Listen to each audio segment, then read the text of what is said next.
Olá, meu amigo, olá, minha amiga. É um prazer estar com você mais uma vez no programa Reavivados por Sua Palavra. Esse é um programa de incentivo à leitura da Bíblia, incentivo à busca de conhecimento e da direção de Deus através deste livro poderoso, a Palavra de Deus, a Bíblia Sagrada.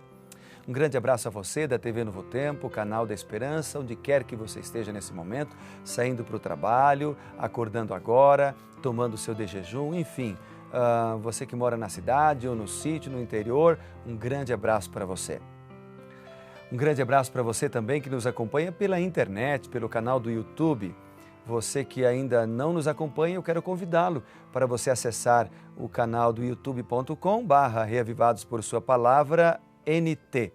Você clica ali para se inscrever em nosso canal e você receberá então diariamente as mensagens com uma análise, uma reflexão do capítulo do dia da Palavra de Deus.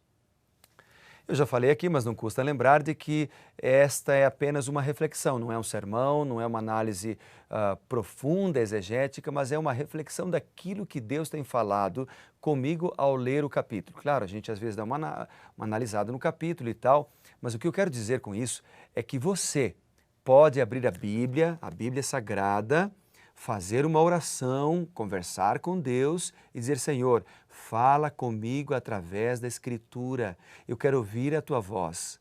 Começa lendo a Bíblia, você pode ler até mais de um capítulo por dia, mas o que nós estamos sugerindo aqui é que pelo menos um capítulo você leia por dia. E aí diga: Senhor, fale comigo através da palavra. E Deus vai falar com você através de um capítulo todo, ou através de um verso da Bíblia, através de uma palavra Deus pode falar com você, porque uma palavra da Escritura vale mais do que milhares e mil argumentos que se possam falar. Então Deus pode transformar a tua vida através da Escritura Sagrada. E por isso que hoje, antes de nós lermos o capítulo 4 de Isaías, nós vamos orar juntos. Pode ser? Oremos então. Bondoso Deus, ao abrir a Tua palavra agora, eu quero orar pedindo a Tua direção e a Tua sabedoria para mim, para cada um dos meus amigos que me acompanham, para que a gente possa entender a Tua palavra. Em nome de Jesus, amém. Então vamos juntos. Eu quero convidar você para que a gente possa ler Isaías capítulo 4. Vamos lá? Eu vou ler todo o capítulo. Isaías capítulo 4 tem 6 versos e eu acho que vale a pena a gente ler todo o capítulo. Vamos lá? Começa a leitura dizendo o seguinte: 7 mulheres naquele dia lançarão mão de um homem dizendo: nós mesmas do nosso próprio pão nos sustentaremos e do que é nosso nos vestiremos. Tão somente queremos ser chamadas pelo teu nome. Tira o nosso opróbrio. Naquele dia, o renovo do Senhor será de beleza e de glória, e o fruto da terra, o orgulho e adorno para os de Israel que forem salvos. Será que os restantes de Sião e os que ficarem em Jerusalém serão chamados santos? Todos os que estão inscritos em Jerusalém para a vida. Quando o Senhor lavar a imundícia das filhas de Sião e limpar Jerusalém da culpa do sangue do meio dela, com o espírito de justiça e com o espírito purificador. Criará o Senhor sobre todo o monte de Sião e sobre todas as suas assembleias uma nuvem de dia e fumaça e resplendor de fogo chamejante de noite. Porque sobre toda a glória se estenderá um dossel e um pavilhão, os quais serão para a sombra contra o calor do dia e para o refúgio e esconderijo contra a tempestade e a chuva. O capítulo 6 de Isaías, ele está tratando aqui de um Deus que cuida, de um Deus que protege, de um Deus que está junto, que transforma, que liberta e que muda o caráter daquele que se entrega em suas mãos. Deus pode fazer todas as coisas, Deus pode transformar a vida dos seus filhos através do seu espírito purificador e transformador. Mas o capítulo 4, ele começa com uma expressão interessante. Ele diz assim: 7 mulheres naquele dia lançarão mão de um homem, dizendo: nós mesmas do nosso próprio pão nos sustentaremos. Nós apenas queremos ser chamadas pelo teu nome. Bom, a primeira aplicação deste verso aqui é que, por causa da grande quantidade de homens que eram mortos nas guerras, haviam mais mulheres do que homens. E as mulheres, naquela época, para ter o seu valor, precisavam estar ligadas a algum homem através do casamento. Então, a primeira coisa que entendemos aqui, e a aplicação literal, é que, de fato, as mulheres, havia 7 mulheres para cada homem. E elas diziam para esses homens, nós queremos estar casadas, pelo menos ter o seu nome. Pelo menos ter o seu nome, mas fica tranquilo que nós vamos nos virar sozinhas. Mas há outras duas prováveis aplicações ou explicações espirituais para esse texto. Inclusive os teólogos falam sobre isto. Por exemplo, a primeira explicação, que poderia vir aqui de Isaías capítulo 4 e o versículo 1, é a seguinte, é de que essas mulheres poderiam representar cristãos nominais, já que lá no Novo Testamento, mulher é um símbolo de igreja. E o homem aqui poderia simbolizar a Cristo. Ou seja, o que o capítulo 4 estaria falando é de cristãos que buscam a Cristo ou o cristianismo ou buscam a Deus de maneira superficial e sem sinceridade. Ou seja, o que poderia estar falando aqui é de que cristãos que desejam sustentar-se do seu próprio pão, ou seja, cristãos que desejam vestir-se do que é deles simplesmente, em vez de vestir-se da justiça de Cristo. Isso tem um paralelo com o que está escrito lá em Mateus, por exemplo, no capítulo 22, dos versos 11 a 12. Uma segunda provável explicação desse texto de Isaías, capítulo 4, verso 1, é de que essas mulheres mencionadas aqui seriam grupos religiosos que, apesar de terem o nome de Cristo, ou seja, cristãos, andam longe daquilo que a palavra de Deus ensina, ou seja, tem o nome de religiosos ou o nome de cristãos, mas negam-lhe o poder, negam-lhe a piedade, como diz 2 Timóteo capítulo 3 e o versículo 5. Poderíamos aplicar também aqui a pessoas individualmente, cristãos individual, que enfatizam o valor da sinceridade ou da justiça, mas são hipócritas.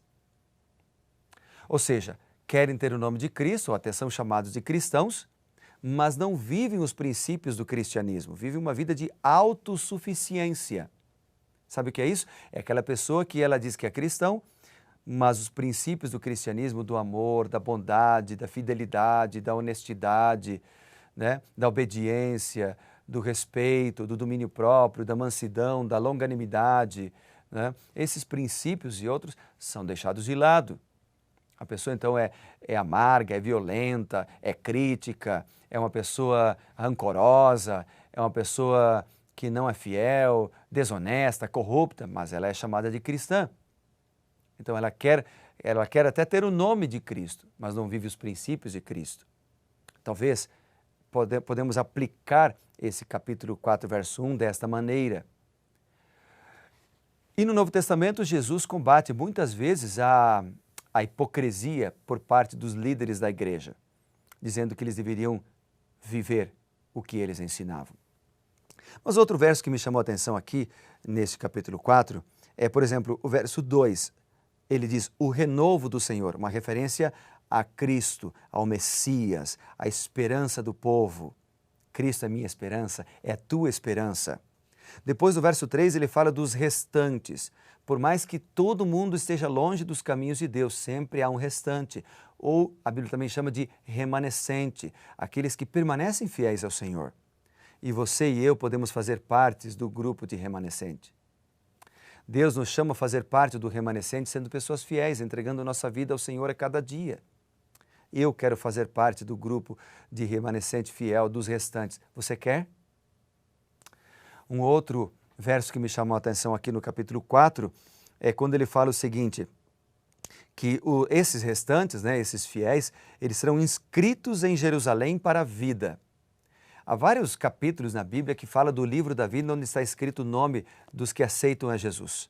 Por exemplo, eu anotei aqui no meu papel de hoje, Êxodo 32, 32, Salmo 69, verso 28, Ezequiel 13, verso 9, Daniel 12, verso 1, Malaquias 3, 16, Filipenses 4, versículo 3, depois lá no Apocalipse, o capítulo 3, verso 5, 13, verso 8, 21, 27, são todos textos que falam do livro da vida, onde estão escritos os nomes daqueles que aceitaram a Jesus. Você quer ter o seu nome escrito no livro da vida? Aceite a Jesus como seu Senhor e Salvador.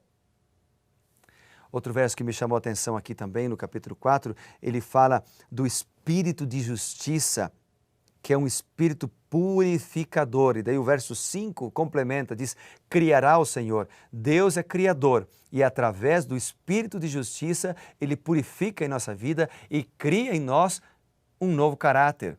Por isso que Paulo diz, quem está em Cristo é uma nova criatura, as coisas antigas já passaram, eis que tudo se faz novo. Porque quando nós entregamos a vida a Cristo, Ele cria em nós o desejo, ou um novo desejo de servi-lo. Não é lindo? Eu até anotei aqui o seguinte, o Espírito Santo nos purifica e nos habilita a sermos fiéis.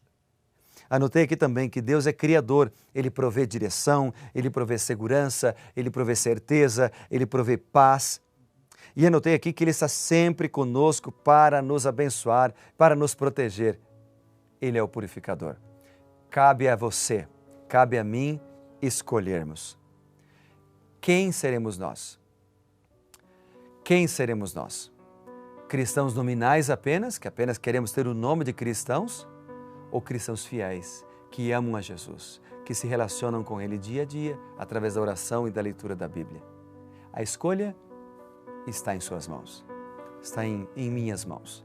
Sou eu quem decido, é você. Deus nos apela, Deus fala conosco, fala no nosso coração, Deus fala na nossa mente, Deus manda mensagem através da Bíblia, através de amigos, através de música, etc.